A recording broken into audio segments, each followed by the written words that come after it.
Welcome to the podcast, guys. Today I'm joined by Tom, who is the founder of Automated Creative. That's right, Jordan. You got it right.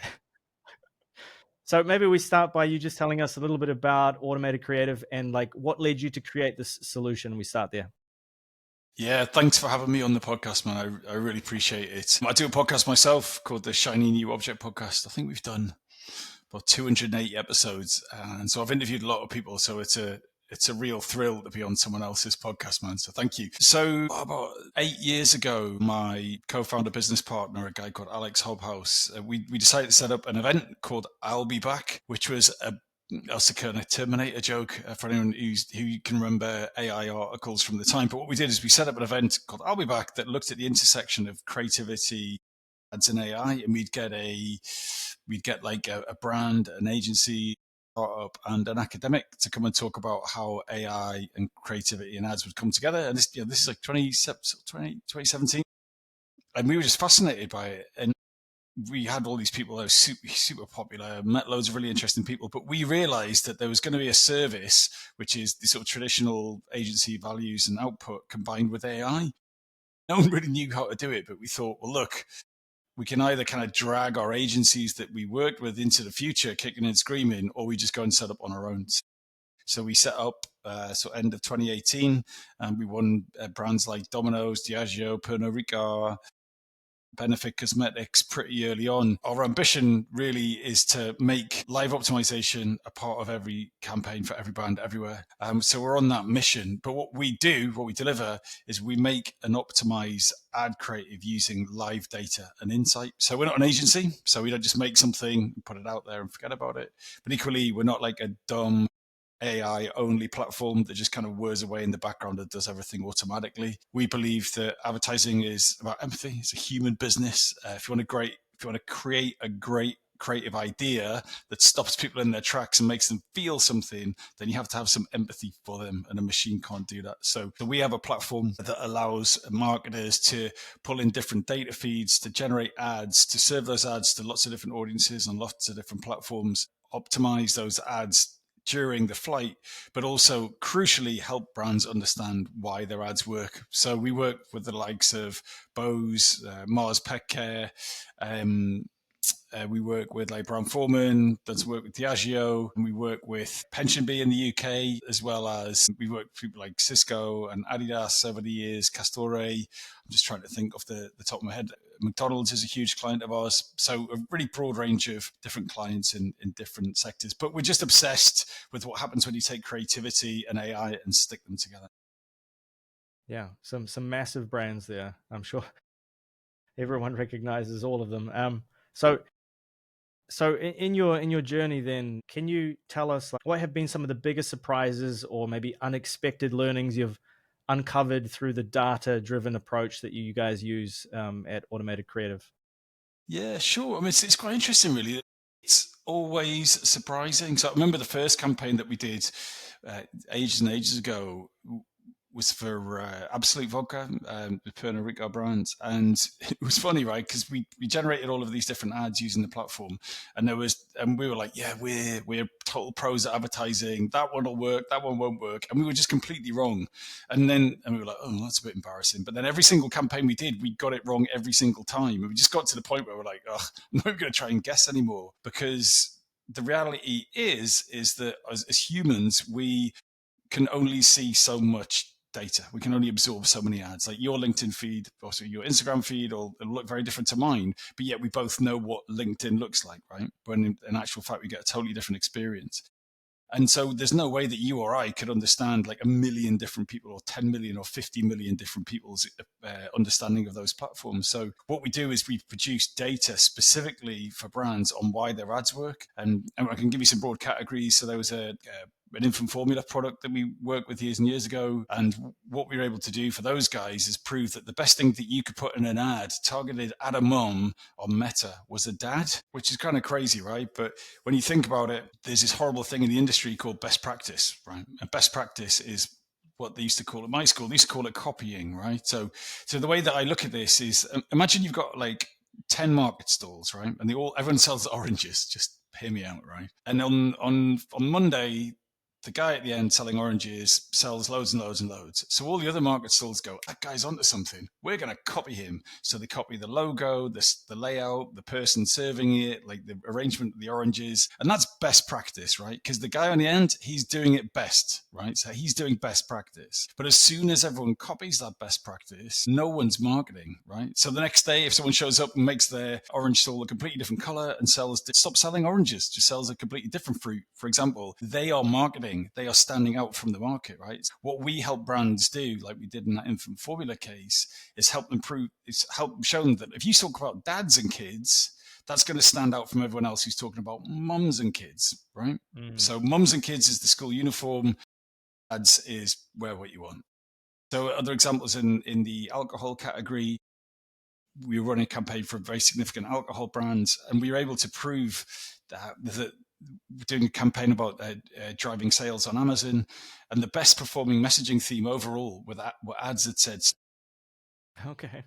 which is like totally wild for an alcohol brand, right? You never see an alcohol brand with some, say sorry with this product, say sorry, apologize with this product, make it up to them with this product. But actually, we tested all of the traditional things like this makes a lovely gift, or this tastes really nice, or look at these interesting ingredients. But as soon as the adverts had an apology in it, it did really well. So what this technology does is help brands find out what helps them cut through, not what helps them fit in. Okay. Yeah, that makes a lot of sense. And another one, we worked with a massive skincare brand, and the best performing messaging theme within their ads was ads that talked about cellulite, which isn't, you think about the traditional skincare ad, it's always like someone beautiful, looking beautiful, applying beautiful cream to beautiful skin for a beautiful thing. But this is actually talking about the opposite, right? It's something that people may want to get rid of. That's what we're really fascinated with, is uncovering insights about brands that they didn't know, and they didn't know to look for. So further into that then, Tom, like, do you think that most brands are leaving money on the table with their advertising if they're not using this data-driven approach? Yes, absolutely. So it's what's happening is that brands are going, we want to target this audience with this message, and this message it's tested really well. We put it in front of a focus group, and like 20 people in a focus group have claimed that they would respond well to this advert, or they've used some kind of predictive AI where they've gone, oh, we've looked at all of these other brands in these other places. This is probably what will work. Or I guess that there's various other approaches that you could take, or you could just guess and they could set and forget. Whereas what we do is we allow brands to produce a bunch of different ads, and then we have a team of humans working with machines to really work out what's going on. So say for example, I don't know, I've got like a Blank Street coffee here, right? So say Blank Street are trying to sell this coffee. So what they could do is they could run a like a focus group, or they could just take a guess. Or what we do is go, well, why do people buy coffee? Is it to wake up? Is it the flavor? Is it like a new product? Is it to have a drink with friends? Is it a treat? Is it someone's birthday? Is it on the way at the office, or is it on the way home? Is it at midnight? Is it in the afternoon? So what we think is, we think laterally about what might work, produce all of those ads, and then tell the brand what does work. So any brand who's out there going, I've made an ad and I've put it out there and I've patted myself on the back because we think it's the right thing to do, you only get data on the things that you test.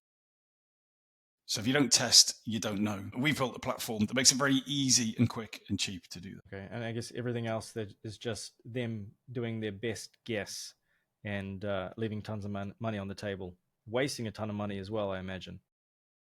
Yeah, I mean, it's like the example I gave for the whiskey brand, right? Every time we put any kind of apology in an ad, they sold more product. Whereas what they thought it was about just having a good-looking person drinking their product in a bar, and that worked really badly. Right, that makes sense. Okay, so then how do you and your team sort of approach the creative process to generate these ideas and like that truly resonate with audiences? Then, do you have a specific process, or maybe you could share some secret sauce? I mean, I can't give too much away, obviously, but fundamentally, it's really about understanding what the client is trying to achieve, right? So we all used to work at creative agencies, so we are social, Saatchis and so on. And one of the interesting tools we have is a thing called a collaborative brief. So if I was going to work with you, Jordan, instead of saying, Jordan, can you write me a brief and send it to me? And then I chase you for weeks going, Jordan, give me, where's my brief, man? We just have a conversation, right? So we just chat for half an hour, however long it is. We record that using like Otter, and then we download that conversation. And then what we're able to do is generate a brief based on our chat. And I go, Jordan, is this right? Have I understood you correctly? And then you go, no, Tom, I think you misunderstood the point. And I go, oh, cool. Could you supply some information? So really what we do is we collaborate from day one on the brief. It's not like you send me a brief and then I sit there scratching my head going, what is he? What? We just talk like human beings, and then we get the machines to automate what the challenge is, and then verify that with each other. And then so once we're really clear on where we want to get to, then what we would do is we would sit in between the creative agency and the media agency. So the creative agency, they'll have done a photo shoot of all of this stuff, right? They'll have lots of beautiful Gen Z people drinking coffee, I'm sure. And then they send all that stuff over, and then we can automatically generate all of the different ads in all of the different sizes. And then we plug directly into the API for the likes of Meta and Google and so on. And then we partner with the media agency to make sure all those ads go to the right people at the right time. And then we pull the data back into the platforms and we give those guys the insight. Okay. It's really interesting that you're talking about like this collaborative brief, and then you get AI to summarize it and make sure that everyone's on the same page first, and that there's nothing's got lost between the cracks or lost in communication or lost in translation. I don't understand why everyone doesn't do that. It's crazy. But like, why would you? Why would you do something that takes a long time and doesn't capture everything? Or you do something that's really quick and easy and captures everything? I mean, I spoke to a guy the other day who said that the bloke in the office next to him, they don't go and speak face to face. A lot of the time they do these calls so that they can have AI record everything, because they find that the result is way better. They can have that collaborative backwards and forwards and summaries. So yeah, really interesting how Maybe they don't like how each it's other. I changing don't know. That sounds a bit sad. But a little bit. no, but you can So still do that stuff on your mobile. You just stick the mobile down in the middle of the table. Yeah, there's definitely some that's a personal good issues point. happening That's a there, good right? point. I didn't think of that. Okay, so then without sharing like any sort of secret sauce, then like can you walk me through the process for onboarding a new client and like understanding their unique needs, maybe? It's no different, honestly, to that question that you've just asked me, really. So it's Yeah.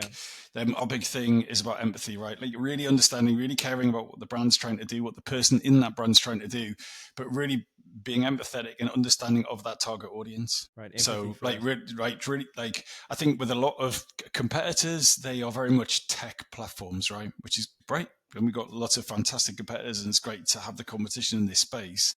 But what they do is very cold, it's very mechanical. They'll go, just send us over some documentation and we'll crank it into the machine. It'll spew out some stuff. That's not what advertising's about. Advertising is about empathy. Marketers are speaking to human beings at the end of the day. You're one person at a brand speaking to another person, the consumer. Marketing is not a technical problem. It's a human problem.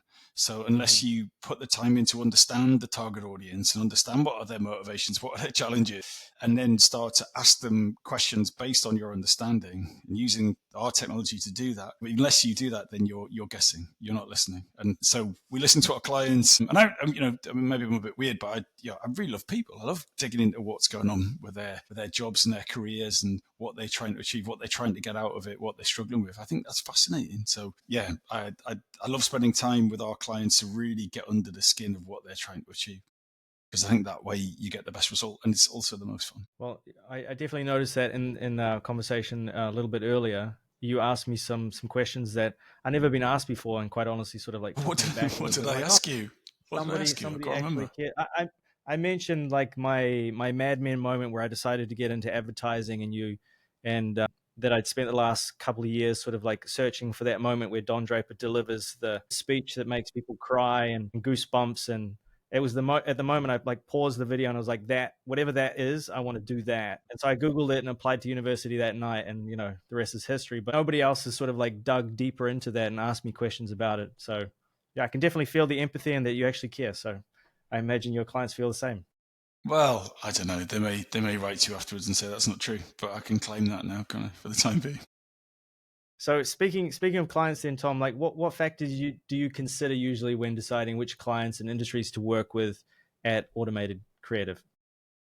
Yeah, so as I was coming back to the start, our ambition, our goal is to become this non-negotiable part of any ad campaign. That currently we're niche, but there will be a tipping point where all marketers go, we have to do live testing. We have to optimize on the fly. We have to make sure our ads respond to what the audience wants, because it's certainly not every campaign. And that takes a certain kind of person, right? So it's not a sector, it's not a brand, it's not a kind of type of product or company. It's a person that we want to work with, right? So we want to work with people who are prepared to tear up the rule book and go, look, I want to break this. I want to do things differently. I want to do better advertising that's better for us as the brand, better for our suppliers, but ultimately kind of better for the audience. And that takes a certain kind of innovative, daring disruptor. All of our best clients are those people. I'm not going to name them by name, but I can go, there's like a certain kind of character type of Mm-hmm. person that they're prepared to go, I know it's worked like this in the past, but I don't really care. I know that the future of advertising is a balance between AI and humans. And it's equally with the amazing team that we have. They're the same, right? They're equally obsessed with like, well, how can you get a machine that can't think and feel to work with a human that can think and feel but can't do what a machine does? And what is that? What is that overlap? So we hire all these brilliant, talented people who are all kind of a bit odd, a bit like me and the rest of the team. But that's what we're looking for in our clients as well. So we don't want some process driven old school person who doesn't want to innovate and change, because we want those people who want to challenge the way that it's done and make better advertising for everyone. Right, that makes sense. So, where do you see that going in the next couple of years, like this convergence of AI and human in the advertising space or creative space?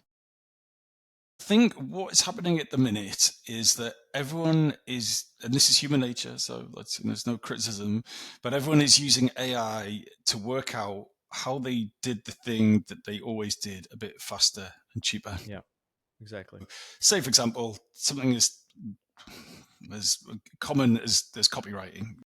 Okay, I'm going to write, I have to pay Blank Street again, giving them a bit of a prop. Coffee's garbage. Anyway, whatever.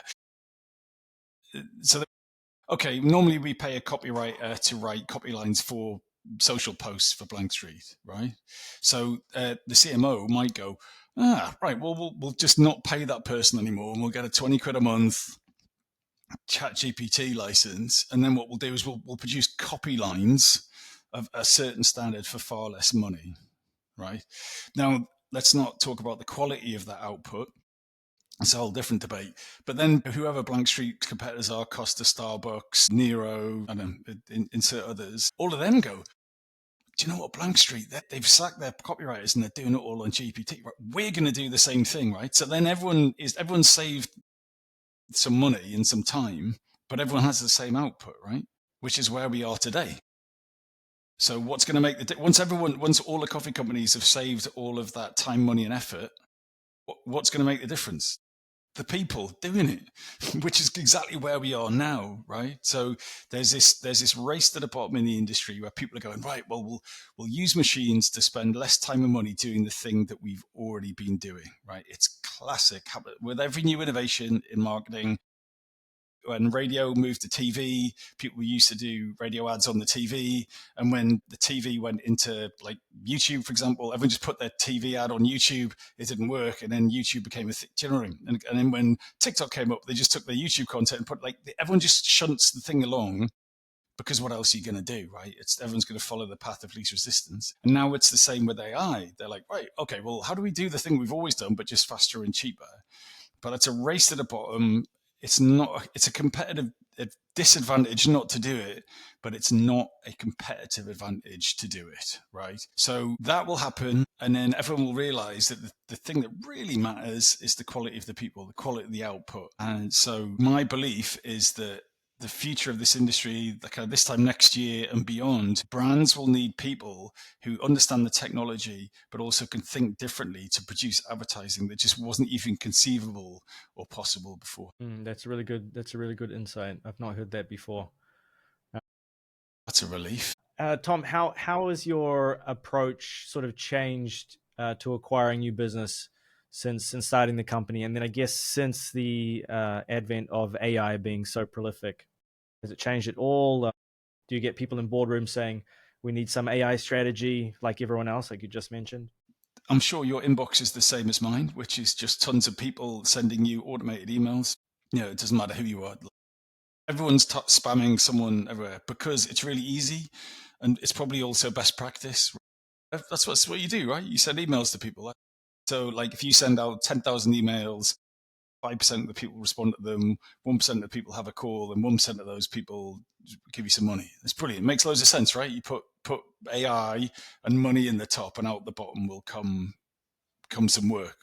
Like, there's some obvious thing in the world, right? But one of the really interesting things about data is people confuse the easy to get data as the most important data.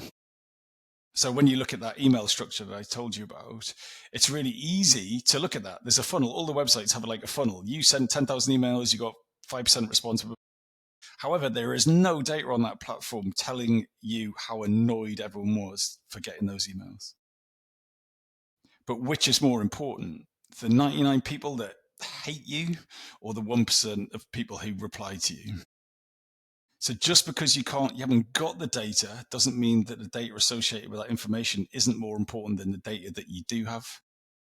So it's got one of the quite interesting things about like large businesses and nation states is that they're all run on spreadsheets, right? Because the population or the size of the operation is so large that you can't capture any of the soft nuance because it's so big. But that's not to say that's not where all the most powerful information is. So what's changed, to answer your question finally, is that like AI and scale have allowed everyone to do everything really quickly and easily. But when there's a low barrier to entry, that means you're going to get more entrants. And when you've got more entrants all campaigning for the same share of eyeballs or headspace or whatever it is, then you're going to have less and less and less and less success. So what matters more than ever, my original point, is you need creativity alongside using the technology. Because you can't just use the tech on its own. So if it's easy and it costs $20, it's the same for everyone else. So what are you prepared to do that your audience isn't? Do the unscalable, which I think Hermosi is famous for saying. Do the unscalable. Reach out, give your human, like have a human to human interaction. Don't spam people.